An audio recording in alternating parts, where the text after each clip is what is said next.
I have a friend named Emma who is 25 years old. She once had a beautiful love story with a man named William, who was 3 years older than her. At first, William loved and spoiled her, making her believe she had found the perfect partner.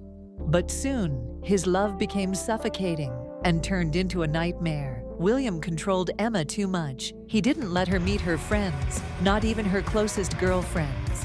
When she couldn't take it anymore, she decided to break up. But William didn't let her go easily. At first, he begged her desperately, but then he started threatening her. One day, he kidnapped Emma. She woke up in a strange room, her hands and feet tied tightly. William spoke softly. Hello, my love. William's voice was gentle, but it sent chills down Emma's spine. She tried to move, but the ropes were too tight and hurt her wrists. Emma shouted angrily.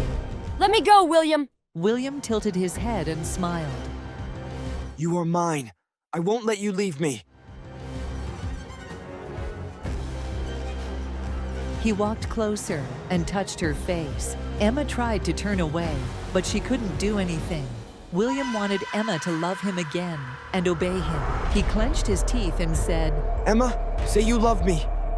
Say it! Emma struggled, but the more she resisted, the tighter he held her. She yelled, I hate you! I regret ever loving you! Hearing this, William's eyes filled with rage. He immediately slapped Emma hard. Emma felt a burning pain on one side of her face, and the sharp sting made her dizzy. William shouted angrily, I did everything for you. And you? You want to leave me? You betrayed me. Emma screamed back. William, you are crazy! You disgust me! William became more furious. He punched and slapped her repeatedly until her lips bled.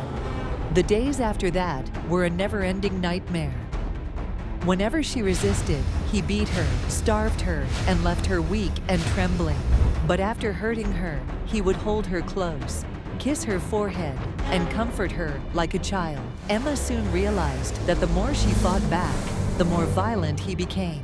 She spoke softly. William, I'm sorry for hurting you. She knew she had to act the way he wanted, at least until she found a way to escape. Without waiting for his reaction, she smiled gently and said, These days, I realize that I still love you. William seemed surprised by her reaction. His eyes widened in shock. Even though she wanted to push him away, Emma held back. She had to think fast and find a way to escape this horrible place. William smiled happily. Good girl. I knew you still loved me. Emma then said softly, William, I want to hug you, but my hands are tied. Without hesitation, William untied her ropes. Emma watched as he loosened each knot, feeling relieved inside. She gave him a weak smile and whispered, Thank you, William. I love you. William smiled with satisfaction, stroking her head like a pet. Emma then saw a bottle of wine on the table. Slowly, she walked over and poured some into a glass. She handed it to William and smiled. William, I am really happy to be with you. William was completely off guard. He took the glass of wine from Emma's hand and brought it to his lips to drink. Seizing the moment, Emma grabbed the wine bottle and smashed it over his head. Emma ran to the door, but it was locked. No matter how hard she tried, she couldn't open it. She looked around the room, searching for anything to help her escape. Then she saw a rusty iron rod in the corner. Without hesitation, she grabbed it and used all her strength to hit the door. After several strikes, the door finally broke open. Emma ran outside without looking back. Later, she called the police, but when they arrived, William was gone. There were no signs of torture or blood in the apartment. In fact, the apartment was Emma's home, but she truly believed she had been kidnapped. The police thought she had mental health issues and sent her to the hospital for treatment. A few days later, they found a man's body in an abandoned house outside the city. His body had multiple stab wounds from a broken wine bottle found at the scene. After investigating, the police confirmed that the victim was William. They also found Emma's fingerprints at the crime scene. However, when they questioned her, she had no memory of killing William. After suffering such a huge trauma, Emma could no longer tell what was real and what was just a nightmare in her mind. Now she is in the hospital, receiving treatment for PTSD and paranoid disorder. I am John, 28 years old. I used to work at a small company, but due to structural changes, I had to find a new environment with better growth opportunities.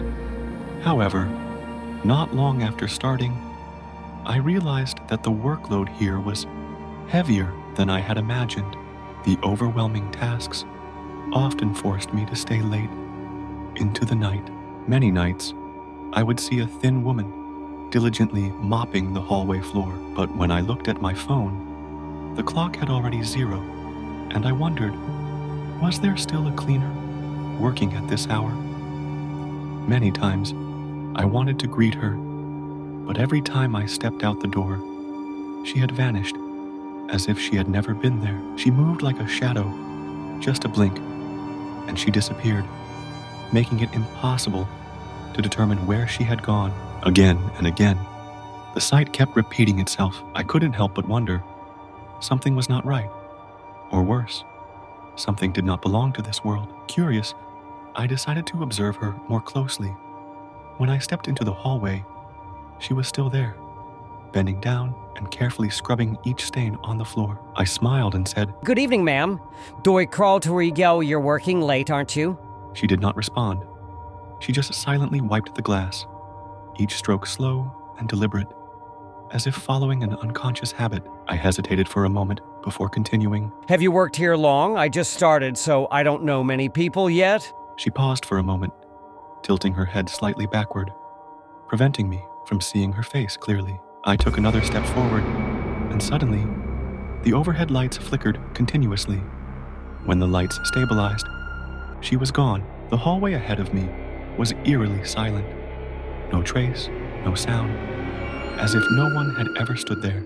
A chill ran down my spine, but I forced myself to shake off the strange feeling. I quietly returned to work, though my mind kept replaying the question, where did she go? A while later, as I was absorbed in my work, I suddenly heard the sound of a cloth rubbing against glass. Out of reflex, I looked up, and my heart almost stopped when I saw the woman standing outside, silently cleaning, with a vacant expression. Suddenly, she stopped and stared straight at me, her pale face pressed against the glass, so close that I could see every faint blue vein beneath her tight, lifeless skin. I shivered, rubbed my eyes, and when I looked again, she was gone. Only a faint, wet handprint remained smudged on the glass. A cold chill spread through my entire body. Panicking, I hurriedly packed my things and rushed out. I ran toward the elevator, frantically pressing the button, my heart pounding. The elevator doors slid open, and I froze. Inside stood the same woman. Feeling uneasy, I hesitated before stepping in. Forcing a smile, I said, "Yo, are you working the night shift, ma'am?" I tried to start a conversation, but she remained silent. Only then did I notice her appearance more closely. She was frail, her complexion sickly pale, as if she had no life left in her. Suddenly, the elevator shook violently. The lights flickered rapidly, and then went out completely. He spoke very slowly. Panic surged through me as I quickly pulled out my phone to use as a flashlight. But the screen glitched, and then shut off. Out of nowhere, a cold, bony hand rested on my shoulder. I felt my flesh freeze at the touch. Slowly, I turned my head, each movement heavy and trembling. Before me, the woman's face emerged, deathly pale, with sunken, hollow eyes that sent a shiver down my spine. I screamed, trying to back away, but my back was already pressed against the freezing elevator wall. An overwhelming terror gripped me as she inched closer, her empty eyes staring deep into mine. Paralyzed by fear, I collapsed to the floor, hugging my knees, trembling uncontrollably. Just when I thought all hope was lost, the elevator doors suddenly opened, and a flashlight beam shone directly at me. a concerned male voice called out, Hey, are you okay? I looked up to see the building's security guard staring at me with worried eyes. I scrambled out of the elevator, collapsing onto the floor, my heart pounding wildly. Shaking, I asked him. Did you see a cleaning lady here just now? The security guard looked at me, puzzled. Everyone has gone home already. It's just you here. Horrified by his words, my heart pounded in my chest. Then, who was the woman in the elevator? The next morning, I recounted everything to a coworker. Fearfully, I said, Last night I saw a cleaning lady outside our office. After hearing my description of her appearance, my colleague immediately looked shocked. He whispered, She used to be a janitor at the company. 2 months ago, she had a stroke and died right in that elevator. Stunned by the horrifying truth, I never dared to work overtime alone in the office again. But one time, as I stepped into the elevator alone, I was stunned when I saw the reflection of the light on the glass door. Reflected in the metal doors, I saw a pale face with a distorted, eerie smile, staring right at me. I'm Jane, a 22-year-old new tourism graduate. I am someone who is passionate about exploring new things, places where no one has ever set foot. Today, after just finishing work, I saw a newly opened coffee shop right under the company gate. The story I am about to tell may be an experience I will never forget in my entire life. My family has been in the traditional medicine business for a long time. When I was young, I often followed my father up the mountain behind our house to find precious medicinal herbs to sell. I still remember once my father told me that on the top of that mountain, there was an abandoned house. The house once had a person who committed suicide, and since then, that person's soul has haunted the place, never leaving. On a weekend, when I returned to my hometown to visit my family, I happened to run into Max, my middle school classmate. Max is a gentle, kind-hearted boy, and my family holds him in high regard. While we were reminiscing about old memories, Max suddenly mentioned the abandoned house. He said that the other day, a hiker happened to pass by that house and saw the shadow of a woman. There's no way that's true! I don't believe it! Many people in this village say that you haven't been back to the hometown for a long time, so you wouldn't know. So, shall we go there tonight to watch? No way, James. It's really scary. It's okay. Trust me. After much persuasion, Max finally agreed to go there with me. We walked together along the path leading up the mountain. The path up there isn't too difficult, but it's quite far, so it took us about an hour to reach that house. I stood below looking up at the two-story house, an untouched house covered in green moss, with overgrown grass in the front yard. I was about to step into the house when Max said, I think we should go back, James. I'm scared. We've spent so much time getting here, there's no way we can just turn back easily. Come in with me. Max and I stepped into the house and looked around. The objects inside were old and scattered everywhere. I wondered why the owner of this house built it in such a desolate place. Max pulled my hand and pointed at the picture of a woman hanging on the wall.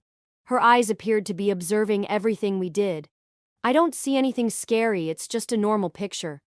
Suddenly, Max asked me, James, do you hear anything? It seems I heard footsteps on the second floor. We went up to the second floor. The footsteps became clearer, seemingly coming from the last room in the hallway, as if someone was walking around in that room. I slowly walked up to the door of the room, and as I stood in front of the door, the footsteps suddenly disappeared.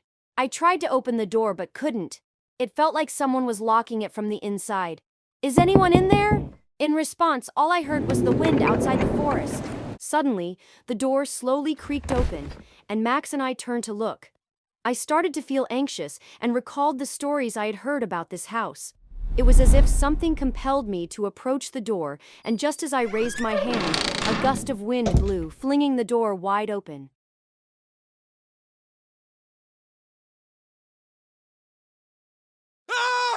I saw Max passed out lying in the hallway. I ran over and tried to wake him up. Max, what's wrong? Wake up! Looking back at the dark room, only the moonlight filtering through the window created an ethereal glow. I saw the silhouette of a woman standing by the window watching us. That was the woman in the photo in the living room, her gaze looking at me as if she were very angry. I heard her voice say to me, Who allowed you to come in here? I felt my whole body freeze, unable to move. You shouldn't come here. This is my home. The woman's voice growled. At this point, the whole house seemed to be enveloped in a chilly atmosphere, and the sound of the terrified wind howling outside was audible. The woman slowly approached us, her face pale and looking at us with anger. I felt a chill run down my spine. A thought echoed in my head. I have to leave here immediately. Max, wake up! We have to leave here! Max still lay motionless. In a panic, I pulled Max up, carried him on my back, and rushed out of the house. I ran straight ahead without daring to look back. My legs felt like they had no strength left, but fear wouldn't let me stop. I kept running through the forest until I saw the lights of the houses in the village. Even though 2 weeks have passed, the feeling of fear in my heart has not yet faded. The story about that house and the woman will probably become one of the most terrifying memories of my life. After this story, I advise you not to visit abandoned houses out of curiosity because you will never know what awaits you there. After a long, tiring day at work, Emma had a habit of soaking in the bathtub, letting her body relax and washing away all the stress. Lately, she had noticed something strange. Her shampoo, body wash, and even toothpaste were running out faster than usual. At first, she thought maybe she had been using them too carelessly, so she tried to be more frugal. However, an uneasy feeling kept growing inside her, even though she couldn't quite explain why. That evening, after taking a bath, Emma wrapped herself in a soft blanket, turned on the TV, and relaxed. Authorities have issued a high-priority warning regarding the escape of a dangerous criminal with a history of multiple homicides. The fugitive has been at large for several days, and the latest sighting places him in Orange County. Residents. Oh my God, how dare I go outside?